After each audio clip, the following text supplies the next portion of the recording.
Hello, everyone, and welcome to another edition of Wyo-Dakota 2A Arsenal Roundup News. I'm your host, Richard Espinoza, and yes, we just changed it to Wyo-Dakota 2A Arsenal Roundup News because as of today, I will be moving out of Wyoming and be moving to South Dakota. I now have a new job there, so for the time being, I'm just taking a little break. I just unloading my trailer and getting ready to move tomorrow morning to South Dakota, where I'll be living in Belfouche. So for those of you who live in Belfouche, you can say hello to me, and I will be giving reports starting in South Dakota next week. But today I'm going to give you an important update to keep you informed on what's going on with our Second Amendment rights. So, as you may heard, and I got word from Gun Owners of America and also from Jarrett from Guns and Gadgets, that the House Committee, the Congress, has officially passed H.R. 1, the Hearing Protection Act, which has been voted in. So the next step will go to the U.S. Senate.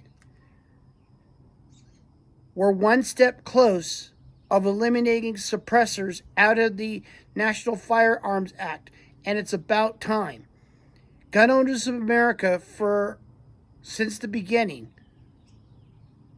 for 49 years, and they started in July 4th of 1976. For 49 years, Gun Owners of America has worked tirelessly with the help of then Executive Director Larry Pratt and H.L. Richardson. They've been fighting for years to get suppressors eliminated from the NFA. And if you know the story about suppressors being part of the National Firearms Act, it all started with none other than Franklin Delano Roosevelt, who was no friend of the Second Amendment. Put our Thompson machine guns in the National Firearms Act, where you have to pay a fee and you have to pay a stamp, which is utterly ridiculous. We all know that suppressors are used to protect our hearing, especially when we go to the range. And it also reduces the noise so it won't cause any distractions towards our neighbors. For instance, if you have plenty of land where you can freely go target shooting on your own property, the last thing you want is for your neighbors to hear the sound of gunshots. And that's what it does. It's called being respectful towards your neighbors. Unfortunately, for many years, our elected officials have not looked at it that way. So what I encourage you to do right now, we got to put the heat on the Senate. Now, so far, Congress has passed it. Next, it's up to the U.S. Senate. So I encourage you to take the time to give thanks to both to Senator Steve Drains and Ted Cruz for their never-ending support working alongside with Gun Owners of America. So, on the screen right now is the list of people you can call to tell them to support H.R. 1. It's important that if we do pass H.R. 1, because H.R. 1 needs to be eliminated as soon as possible out of the National Firearms Act. Because, again, this is a violation of our constitutional rights. It's bad enough that then President Franklin Delano Roosevelt has overdrawn with our constitutional rights. He has ignored that the phase in the Second Amendment says the right to keep and bear arms shall not be infringed. And the next thing that's going to be reinstated inside as part of H.R. 1 is the Short Act, which will eliminate power from the ATF to decide what is a machine gun and what isn't. To me, the Short Act is ridiculous. And it's a clear violation of our Second Amendment. As far as I'm concerned, it doesn't matter what the firearm is. The right to keep and bear arms is the right to keep and bear arms. That's how the founding fathers wrote it. And again, you have many politicians who are ignorant towards our Second Amendment rights. They show no respect. They simply feel that they have a right to tell you what you can own, what you can't own. And it's utterly ridiculous. So hopefully the Short Act will be passed, and hopefully the Hearing Protection Act will be in effect, where we no longer have to pay any stamps or any registration fees on a suppressor. It's about time. Already, you have many gun control groups now are squawking. They are nervous right now, and well, they should be. They're nervous because they can no longer infringe upon our constitutional rights.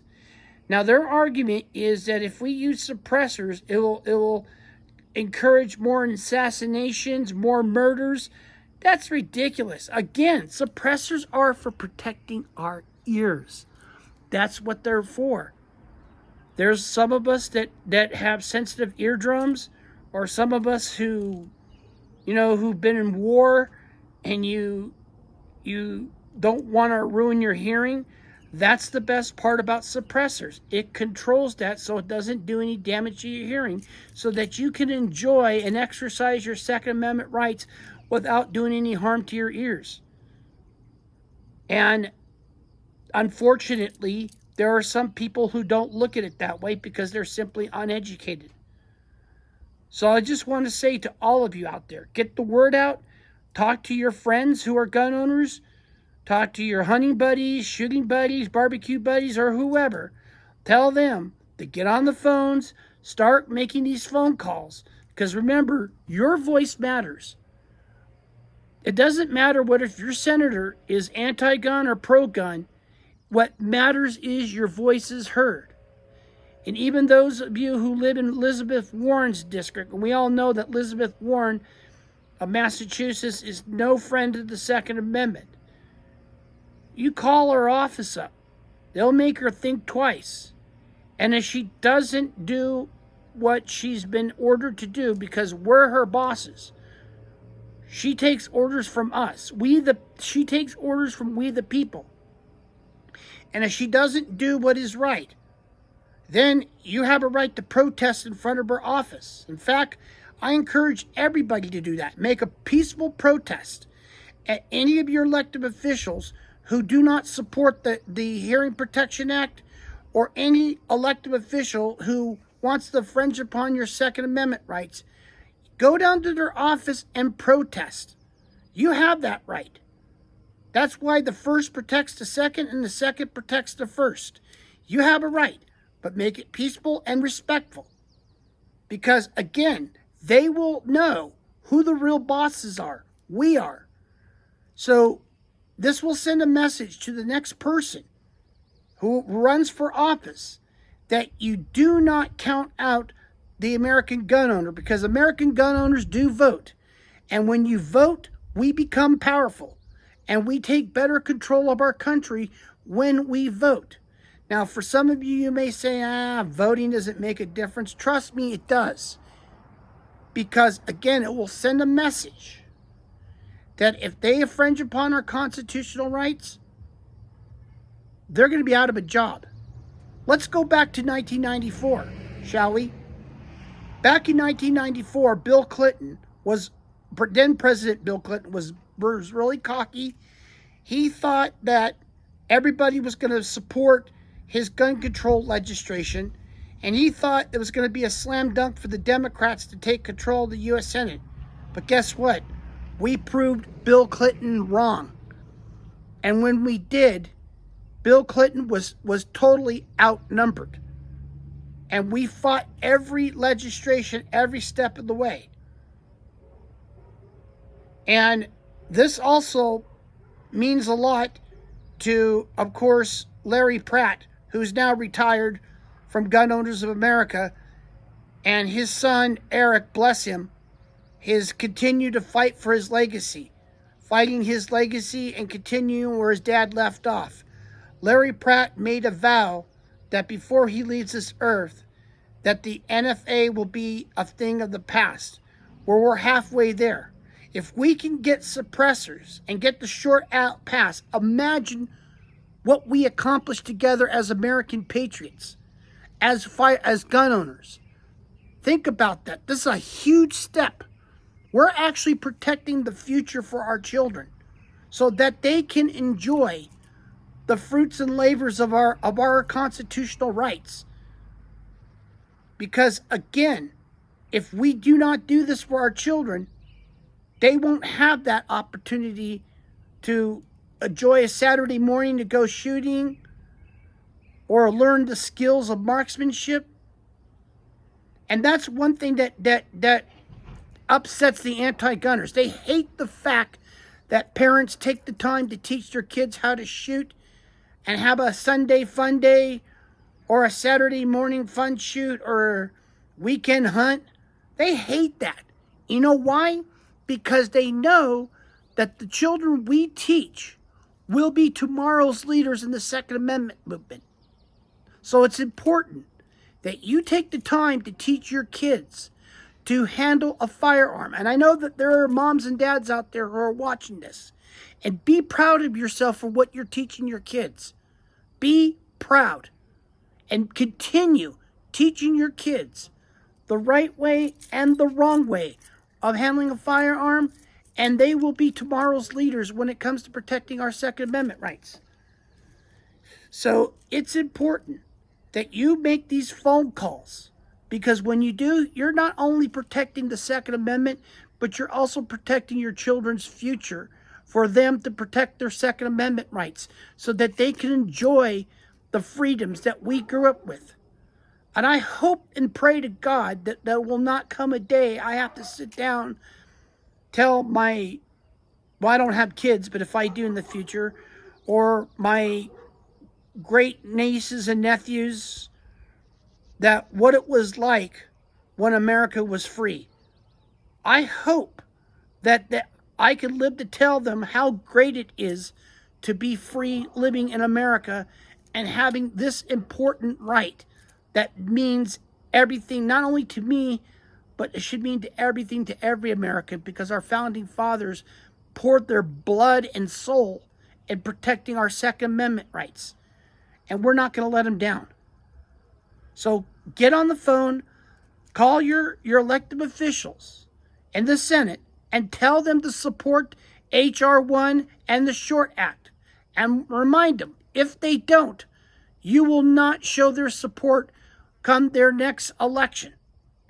Well, that is it for Wyo-Dakota 2A Arsenal Roundup News. If you have any important legislation that you want to address to me, something that should be addressed to the public, you can email me at rjespinoza, that's rjespinoza .roundupnews@gmail.com. Tell me what state you're from. Tell me about the legislation.